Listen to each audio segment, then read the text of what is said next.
আজকে সবজি খিচুড়ি রান্না করব। শুক্রবারে দিয়ে তাই খিচুড়ি রান্না করতেছি। আর মাংস তো আগেই রান্না করে রাখছি, কারণ আমাদের শুক্রবার দিন এখানে গ্যাস কমে যায়। 2 ঘন্টা ধরে পানি দিয়ে দিয়েছিলাম, ওই যে এদিকে পানি রাখছি, গরম পানি দিব।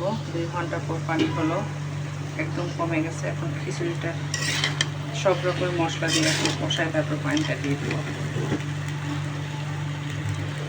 শুক্র শনিবার এখান যেন গ্যাস কমে যায়, হয়তো রান্নার ধুম চলে, অনেক রান্না বান্না হয় শুক্রবারের দিনে, এই জন্য গ্যাসও কমে যায়।